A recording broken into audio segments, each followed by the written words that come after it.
Hello guys, तो आज मैं आपके लिए लेकर आई हूँ हिस्ट्री का एक लेसन प्लान।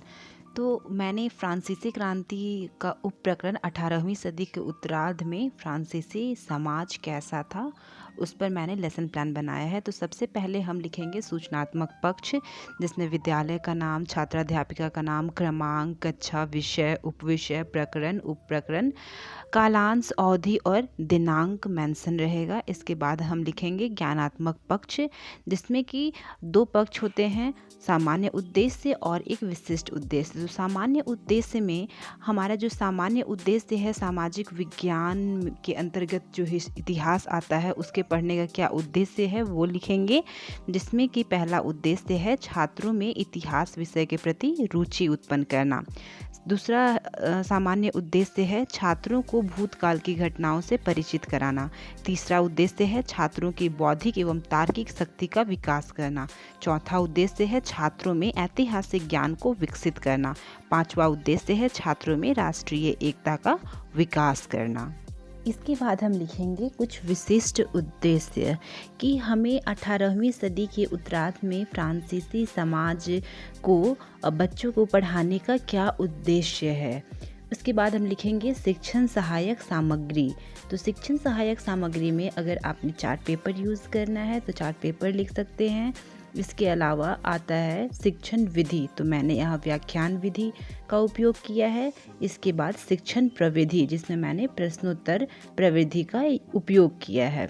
फिर पूर्व ज्ञान में छात्रों को विषय के इतिहास की विश्व के इतिहास की सामान्य जानकारी है। इसके बाद हम लिखेंगे प्रस्तावना के प्रश्न। प्रस्तावना के प्रश्न में छात्राध्यापिका बच्चों से यह पूछती है कि हम लोग किस देश में रहते हैं, तो छात्राएं जवाब देती हैं भारत में। फिर छात्राध्यापिका पूछती हैं कि मुगल काल के दौरान कौन कौन से देश भारत व्यापार करने आए थे, तो उसका जवाब देते हैं छात्राएं अंग्रेज, फ्रांसीसी एवं डच। इसके बाद छात्राध्यापिका फिर से प्रश्न पूछती हैं कि फ्रांस में राजतंत्र को हटाकर प्रजातंत्र की स्थापना कैसे हुई, तो छात्राएं जवाब देती हैं फ्रांसीसी क्रांति के द्वारा। इसके बाद फिर से छात्राध्यापिका प्रश्न पूछती हैं कि फ्रांसीसी क्रांति के बारे में विस्तार से बताएं, तो यह छात्राओं के लिए एक समस्यात्मक प्रश्न है, इसलिए छात्राध्यापिका एक उद्देश्य कथन देती हैं कि अतः आज मैं आप लोगों को फ्रांसीसी क्रांति के बारे में विस्तार से बताऊंगी। इसके बाद हम क्रियात्मक पक्ष को देखेंगे, जिसमें कि हम अपने पाठ की प्रस्तुतिकरण करेंगे। इसमें हम टोटल 5 कॉलम्स बनाएंगे।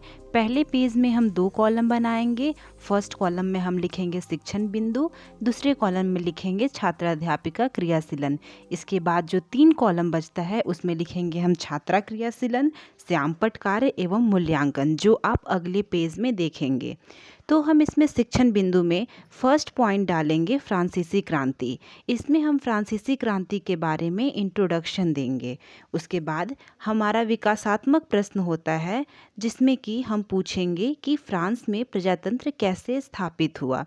उसके बाद हम फ्रांसीसी क्रांति के कारण को समझाएंगे। अगले पेज में जो मैंने आपको बताया था कि हम 3 कॉलम बनाएंगे, तो उसमें छात्रा क्रियाशीलन में हम छात्राओं की एक्टिविटीज़ को लिखेंगे।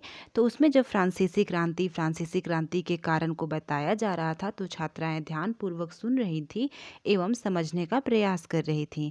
इसके पश्चात हम श्यामपट्ट कार्य को लिखेंगे और फिर हम मूल्यांकन करेंगे। मूल्यांकन में हम बच्चों से कुछ प्रश्न पूछेंगे, जैसे कि फ्रांसीसी क्रांति की शुरुआत कहाँ हुई थी, फ्रांसीसी समाज कितने स्टेट में बट गया था।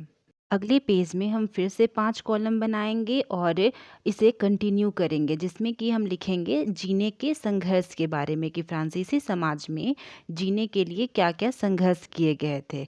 फिर से इसमें विकासात्मक प्रश्न पूछा जाएगा। उसके पश्चात हम फ्रांसीसी क्रांति के परिणामों को विस्तार से लिखेंगे एवं समझाएंगे। हम छात्रा अगले पेज में श्यामपट्ट कार्य एवं मूल्यांकन को फिर से लिखेंगे एवं मूल्यांकन में हम बच्चों से प्रश्न पूछेंगे।